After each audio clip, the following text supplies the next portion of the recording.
తెలియదు. అన్నట్టు వెళ్ళిన ప్లేస్ ఎట్లాంటిది అంటే కంప్లీట్ గా పుట్టినప్పటి నుండి కళ్ళు లేవు వాళ్ళకి, బ్లైండ్, పుట్టడంతోనే బ్లైండ్, వాళ్ళ కళ్ళు లేవు. ఇలాగా అందమైన కళ్ళు లేవు, చక్రాల్లాగా తిరుగుతున్నాయి ఒక్కొక్కరి కళ్ళు. చక్కగా మాట్లాడుతున్నారు పక్కన వాళ్ళకి.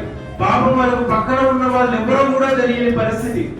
అలాంటి కళ్ళు లేని పిల్లలు చదువుకొని 10th పాస్ అయ్యి, ఇంటర్ పాస్ అయ్యి, డిగ్రీ కూడా పాస్ అయ్యి, ఆ డిగ్రీ పాస్ అయిన పిల్లలకి ఇంటర్వ్యూలో ఎలా పాస్ అవ్వాలి, ఇంటర్వ్యూలు ఎలా ఫేస్ చేయాలి, ఇంటర్వ్యూలో ఎలాంటి క్వశ్చన్స్ అడుగుతారు, అలాంటివి నేర్పించడానికి నన్ను పిలిపించారు ఒకసారి. అలాంటివి నేర్పించడానికి పిలిపించినప్పుడు అక్కడికి వెళితే ఒక్కొక్క పాప 21 సంవత్సరాలు ఉంటారు పిల్లలు. వాళ్ళు 21 సంవత్సరాల పిల్లలు ఒకరి చేతులు పట్టుకుని ఒకరు స్లోగా పైకి నడుచుకుంటూ వచ్చారు. ఫస్ట్ ఫ్లోర్ లో మీటింగ్ చూస్తా ఉంటే ఏడుపు వచ్చింది. మనకు అందరూ ఉన్నారా లేదా? చాలా మంది వాళ్ళలో ఆ పిల్లల్ని ఏం చేశారంటే తల్లిదండ్రులు వదిలేశారు. ఇంకా మా వల్ల కాదు, ఈ పిల్లల్ని పెంచడం మా వల్ల కాదు, వీళ్ళకి కళ్ళు లేవు ఎందుకని చెప్పి తల్లిదండ్రులు వదిలేశారు. తల్లిదండ్రులు వదిలేస్తే మళ్ళీ అక్క, మామ, అక్క, చెల్లె వీళ్ళందరూ ఉంటారా? మీకున్నట్టుగా ఎవరు లేరండి. మీకు ఫంక్షన్స్ ఉంటాయి, అన్ని ఉంటాయి, మీరు వెళ్ళొచ్చు, తిరగొచ్చు, రావచ్చు, అమ్మకి ఇంటికి వెళ్ళొచ్చు, నాన్నమ్మ ఇంటికి వెళ్ళొచ్చు, అక్క ఇంటికి వెళ్ళొచ్చు, చెల్లి ఇంటికి వెళ్ళొచ్చు. కానీ వాళ్ళకి ఎవ్వరు ఉండరు, కళ్ళు కూడా లేవు. అవతల మనిషి ఎవరు ఏం చెప్తున్నారో వినొస్తుంది కానీ చూడడానికి పరిస్థితి కూడా లేదు. అలాంటి పరిస్థితుల్లో వాళ్ళు చదువుకొని గవర్నమెంట్ అంటే కంప్లీట్ గా ఒక సేవా సదనాలలో వాళ్ళు పెట్టిన తిని చదువుకొని అక్కడ దాకా వచ్చారు.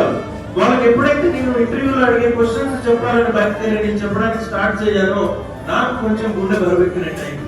ఆల్మోస్ట్ ఏడుపు వచ్చే పరిస్థితి వచ్చింది. బట్ ఏం చెప్పాలి వాళ్ళకి ధైర్యం చెప్పడానికి మనం వెళ్ళాం కాబట్టి వాళ్ళకి చెప్పడానికి ట్రై చేసి ఆ సబ్జెక్ట్ అంతా చెప్పిన తర్వాత ఎలా ఉంటాయి ఇంటర్వ్యూస్ అంతా సబ్జెక్ట్ అంతా చెప్పిన తర్వాత క్వశ్చన్స్ ఏమన్నా ఉంటే అడగండి అని చెప్తాం. మనం క్వశ్చన్స్ ఏమన్నా ఉంటే అడగండి అంటే ఒక్కొక్కరు క్వశ్చన్స్ అడగడానికి ప్రయత్నం చేస్తున్నారు.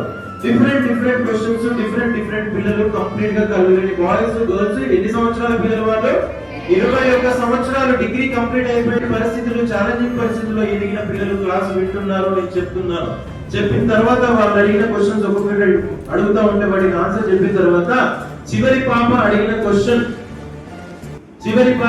క్వశ్చన్, సార్ మీ వాయిస్ బాగుంది కానీ మీరు ఎలా ఉంటారో నాకు చూసే అదృష్టం లేదు, నేను మిమ్మల్ని ఒకసారి ముట్టుకుంటాను అని అడిగింది. మీకు ఆ పరిస్థితులు ఉన్నాయి ఎవరికన్నా?